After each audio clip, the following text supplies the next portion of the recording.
Bonjour, je m'appelle Sébastien Delbar, je suis chef déco sur des petits projets courts-métrages clips. Je fais à peu près tout ce qui touche à la déco quand on me le demande en fonction des besoins du budget. Je m'oriente actuellement vers accessoriste et technicien SFX. En tant que chef décorateur, on va s'entretenir avec le réalisateur, le chef opérateur, tous les chefs de poste en fait. Premièrement avec le réalisateur pour comprendre l'esthétique, ce qu'il a en tête, comment il veut son décor, qu'est-ce qu'il veut qu'on amène. Avec le chef opérateur, on va voir tout ce qui va être amené en lumière, en image, si il veut quelque chose de plus sombre, de plus clair au niveau du décor. Avec tout ce qui est électro, on va caler tout ce qui est les pré-lights. Donc les pré-lights, en fait, c'est toutes les lumières qui vont être en dehors des lumières cinéma. Avec les ingé son aussi, on va travailler. Quand on place des miroirs, des vitres, des cadres, il faut retirer les vitres pour la réflexion du son.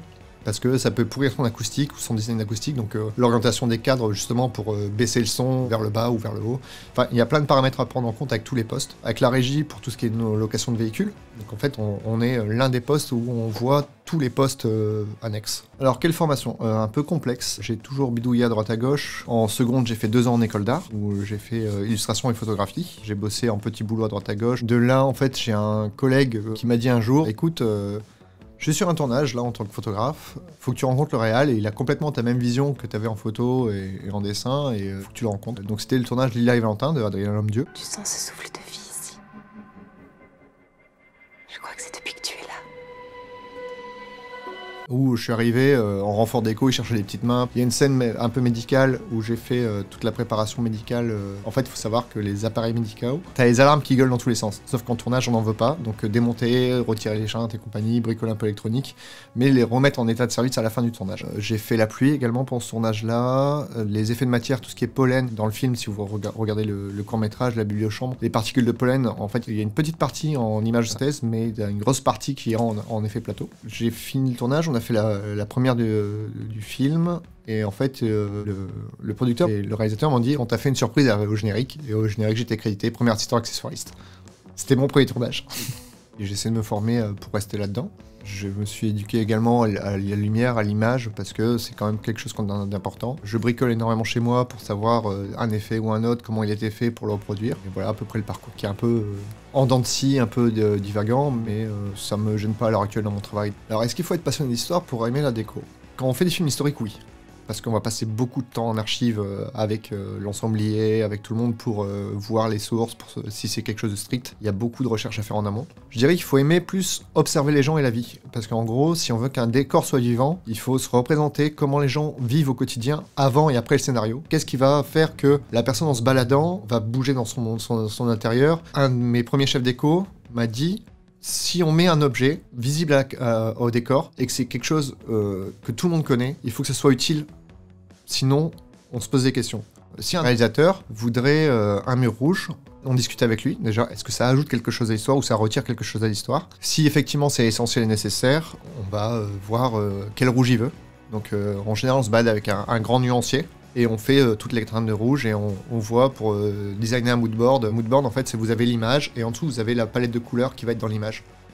Et ça, du coup, ça nous permet de nous référencer, et aussi bien la déco que la lumière que les maquilleurs, pour savoir qu'est-ce qu'on va sortir en image, et même après, en post-prod, avoir une colorimétrie proche de ce que le réalisateur voudrait. Étant dyslexique, il faut vraiment que je cadre tout quand je fais un tournage, c'est-à-dire que je commence par lire le scénario 3, 4, 5, 10 fois, ça dépend des scénarios. Je commence par créer un dossier partagé, où je vais faire un dossier par décor. Dedans, on va redétailler chaque accessoire, et en fait, je vais demander au réalisateur de me mettre des images d'illustration de tout ce qu'il veut.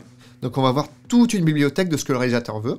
On fait une réunion avec le chef opérateur et le cadreur pour savoir les déplacements caméra un peu, comment ils voient ça. De là, on budgétise le volume des pièces qu'il nous faut. Donc est-ce qu'il faut les construire? Est-ce qu'on peut les louer? Est-ce qu'on peut les trouver gratuitement? Ensuite, on part au repérage. On fait les photos de tout ça, on les combine avec ce que le réalisateur veut, et on choisit ensuite les implantations de décors, et ensuite on continue avec le mobilier, etc.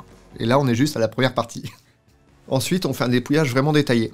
Et du coup, par exemple, si je prends des bougies double mèche, si vous ne connaissez pas, c'est des bougies qui ont une plus grosse mèche au centre, qui durent un peu plus longtemps, et qui sont assez appréciées dans le cinéma parce qu'elles font une flamme très lumineuse. On va voir avec les électros pour faire les lumières d'ambiance, donc on va prévoir, nous, en accessoire, 3 bougies supplémentaires pour les électros. Le son, lui, il nous demande, par exemple, crépitement de bougies, prise de son. Donc là, du coup, on va marquer, nous, en accessoire, sel, parce que quand on met du sel sur une flamme, ça crépite.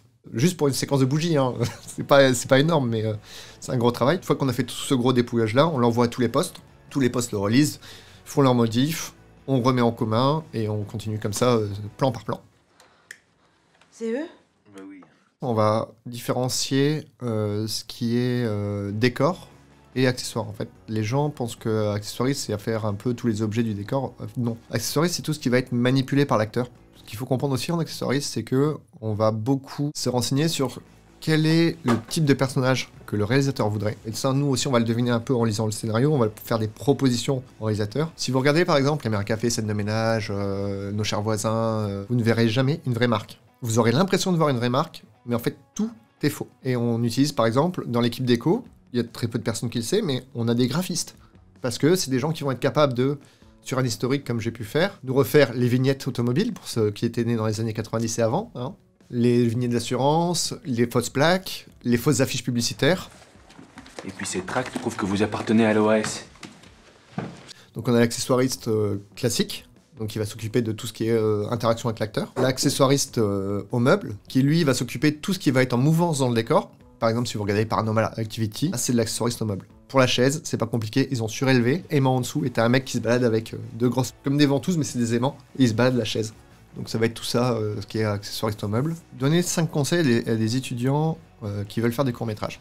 Premièrement, attitrer quelqu'un au poste de décoration. Le fait d'avoir un chef déco, ça va vous permettre de coordonner et pas se retrouver à chercher un accessoire parce qu'il a été mis dans une boîte on sait pas où. Deuxième conseil, soyez curieux.